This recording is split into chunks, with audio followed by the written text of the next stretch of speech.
আসসালামু আলাইকুম প্রিয় দর্শক, সবাই কেমন আছেন? চলে আসলাম আজকের গুরুত্বপূর্ণ আবহাওয়ার আপডেট নিয়ে। আজ দেশের দক্ষিণের উপকূলীয় অঞ্চল সহ দেশের উত্তরের কয়েকটি জেলার উপর দেয়া আছে আবারও কালবৈশাখী, প্রচণ্ড বজ্র বিদ্যুৎ সহ ঝড় বৃষ্টি। পরবর্তী 24 থেকে 48 ঘন্টায় রাজধানী ঢাকা সহ দেশের উত্তরাঞ্চল, দক্ষিণাঞ্চল, পশ্চিমবঙ্গ সহ উত্তরবঙ্গ, আসাম, ত্রিপুরা এবং বাংলাদেশের 64 জেলার মধ্যে কোন কোন জেলায় ভারী থেকে অতি ভারী বৃষ্টিপাতের সম্ভাবনা রয়েছে তা জানিয়ে দেওয়া হবে ভিডিওটির মাধ্যমে। পাশাপাশি পরবর্তী 10 দিনের মধ্যে বঙ্গোপসাগর বুকে নতুন কোনো নিম্নচাপ তৈরি হওয়ার আশঙ্কা আছে কিনা, এছাড়া আবারও তাপমাত্রা বাড়তে পারে, দেশের অধিকাংশ এলাকায় অস্বস্তিকর ঘুমট ব্যবসা, গরম আবারও বেড়ে যেতে পারে। কবে থেকে বাড়তে পারে তা বিস্তারিতভাবে জানিয়ে দেব ভিডিওটির মাধ্যমে। ভিডিওটি না টেনে শেষ পর্যন্ত দেখবেন, ভালো লাগলে লাইক করবেন। সবার আগে গুরুত্বপূর্ণ আবহাওয়ার লেটেস্ট আপডেট পেতে চ্যানেলটি সাবস্ক্রাইব করে পাশের বেল বাটনে ক্লিক করে রাখবেন। আর ভিডিওটি আপনি কোন জেলা থেকে সরাসরি লাইভ দেখছেন কমেন্ট করে জানিয়ে দিন। ইতিমধ্যে আমরা সরাসরি লাইভ উপগ্রহ চিত্র মোডে দেখতে পাচ্ছি, বিশেষ করে একেবারে সামুদ্রিক উপকূলীয় অঞ্চলের দিকে ধীরে ধীরে কিন্তু মেঘ প্রবেশ করতে যাচ্ছে এবং এখানে উপকূলীয় যে সমুদ্রের দিকে কিন্তু ব্যাপক আকারে বজ্রবাহী মেঘ তৈরি হচ্ছে, সঙ্গে হালকা থেকে মাঝারি কিছু কিছু এলাকায় ভারী বৃষ্টিপাত কিন্তু চলমান রয়েছে এবং আজকে এখানে কিছু কিছু এলাকায় বিক্ষিপ্ত বজ্রসহ বৃষ্টিপাতের সম্ভাবনা থাকবে, তবে এখানে সমুদ্রের দিকে সবচেয়ে বেশি বৃষ্টিপাতের সম্ভাবনা থাকবে।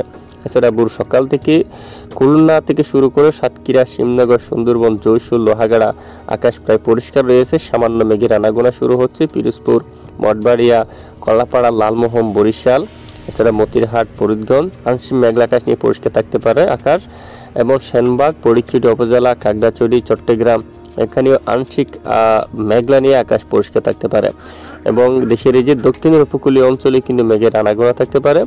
এছাড়া রাজধানী ঢাকা বিভাগের অধিকাংশ এলাকায় আকাশ পরিষ্কার থাকবে। ফরিদপুর, মাদারীপুর, ঢাকা, নাগারপুর, কাপাসিয়া এবং এদিকে উত্তরে সিরাজগঞ্জ সহ সকল এলাকায় আকাশ একেবারে পরিষ্কার থাকবে। ময়মনসিংহ, মাদান, সরিষাবাড়ি হালকা আকাশ মেঘাচ্ছন্ন হবে। জামালপুর, বাহাদুরবাদ এদিকে শিবগঞ্জ এলাকা, বগুড়া, তারপর এখানে আদমদিঘি থেকে শুরু করে নন্দিনীগ্রাম, আক্কেলপুর, শিবগঞ্জ সকল জেলায় মেঘের আনাগোনা থাকতে পারে এবং সঙ্গে কয়েকটি এলাকায় বজ্রবিদ্যুৎ সহ প্রচণ্ড আকারে বৃষ্টিপাতের সম্ভাবনা থাকবে এবং এদিকে সিংড়া, পাবনা, রাজশাহী এবং আশেপাশে এলাকায় মোহনপুর, পুতিয়া এবং এদিকে দেখুন নবাবগঞ্জ এবং গোমস্তাপুর আকাশ একেবারে পরিষ্কার থাকতে পারে।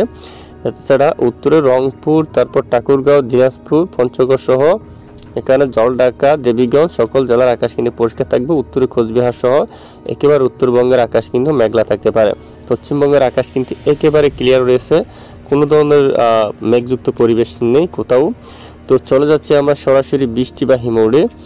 পরবর্তী 24 থেকে 48 ঘন্টার আবহাওয়ার রিপোর্টে যদি আমরা একটু দেখি, সমুদ্রের দিকে বিক্ষিপ্ত ঝড় বৃষ্টিপাতের সম্ভাবনা থাকতে পারে।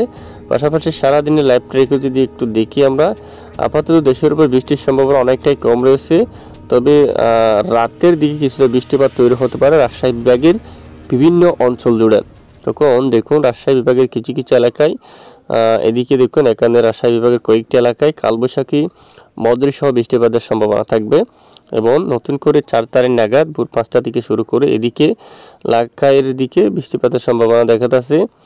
আর এদিকে বৃষ্টিপাতের সম্ভাবনা কুমারঘাট এলাকায় এবং এর আশেপাশে এখানে সকল জেলার উপর কালবৈশাখী বজ্রসহ প্রচণ্ড আকারে বৃষ্টিপাতের সম্ভাবনা কিন্তু দেখা যাচ্ছে।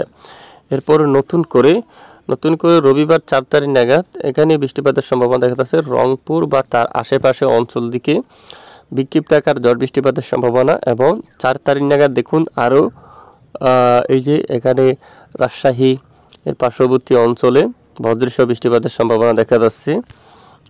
এখানে দেখুন মোহনপুর এলাকা, পুতিয়া, তারপর এখানে আর বিভিন্ন এলাকায় এই যে এই সকল জেলার উপর কালবৈশাখী বজ্র বিদ্যুৎ সহ প্রচণ্ড গতিতে বৃষ্টিপাতের সম্ভাবনা থাকবে এবং এখানে রাজধানী ঢাকা বিভাগের দুয়েক এলাকায় বৃষ্টিপাতের সম্ভাবনা থাকবে।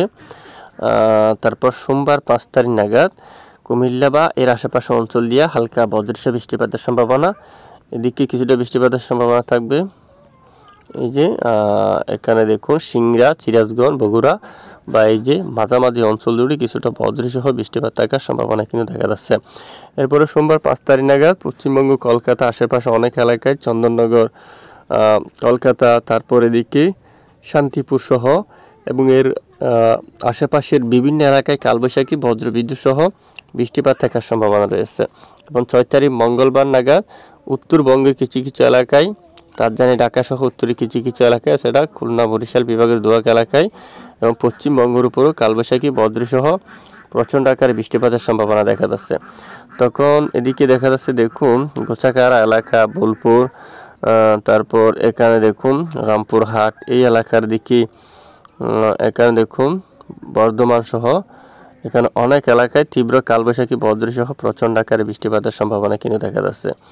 কারণ অধিকাংশ এলাকায় দেখুন গোছাকাড়া সহ এই সকল এলাকায় তীব্র কালবৈশাখী বজ্রবিদ্যুৎ সহ প্রচণ্ড আকারে বৃষ্টিপাতের সম্ভাবনা থাকবে। তো দেখুন এ হচ্ছে মূলত আগামী 7 থেকে 8 দিনের আবহাওয়ার পূর্বাভাস। বঙ্গোপসাগরে যদি একটু আমরা দেখি নতুন করে, বঙ্গোপসাগরের দুর্যোগপূর্ণ আবহাওয়ার পরিস্থিতি এখনও কিন্তু দেখা যাচ্ছে না। বায়ুর জাপটা মোড় যদি আমরা একটু রাখি, এই যে নতুন নিম্নচাপ সৃষ্টির আশঙ্কা এখন দেখা যাচ্ছে না, তবে এই যে মাসের শেষের দিকে মূলত একটি সিস্টেম তৈরি হওয়ার আশঙ্কা কিন্তু দেখা যাচ্ছে অলরেডি। এখনও পর্যন্ত আপডেটই কিন্তু উঠে আসেনি। আপডেটে উঠে আসলে অবশ্যই আমরা আপনাদেরকে জানাবো, সঙ্গে থাকবেন। এবং আজকের যদি আমরা একটু দেখি বঙ্গোপসাগরের বর্তমান পরিস্থিতি একেবারে স্বাভাবিক অবস্থা রয়েছে, কোথাও কিন্তু উত্তাল পরিবেশ কিন্তু দেখা যাচ্ছে না। দেখুন এক নজরে এই যে বাংলাদেশের একেবারে দক্ষিণাঞ্চল সহ সকল জেলার এই যে দমকা জোড়া হওয়ার দাপট কিন্তু কোথাও থাকবে না। সোমবার বঙ্গোপসাগর একেবারে স্বাভাবিক থাকবে, তবে আগামী 5 তারিখ নাগাদ এখানে কয়েকটি এলাকায় জোড়া হওয়া বইতে পারে। বর্ধমান, শান্তিপুর, চন্দননগর, কলকাতা, আরামবাগ, কাতুয়া অঞ্চল, শিউরি, দুমকা, তারপর নালহাটি অঞ্চল, গদ্য অঞ্চল সহ আশেপাশের অনেক এলাকায় কিছুটা দমকা বা জোড়া হাওয়া বয়ে যাওয়ার প্রবল আশঙ্কা কিন্তু দেখা যাচ্ছে। দেখুন এ হচ্ছে মূলত আজকের গুরুত্বপূর্ণ আবহাওয়ার আপডেট। প্রতিদিন নিয়মিত সঠিক খবর সবার আগে পেতে আমাদের সঙ্গে থাকবেন। আর এতক্ষণ আমাদের সাথে থাকার জন্য অসংখ্য ধন্যবাদ।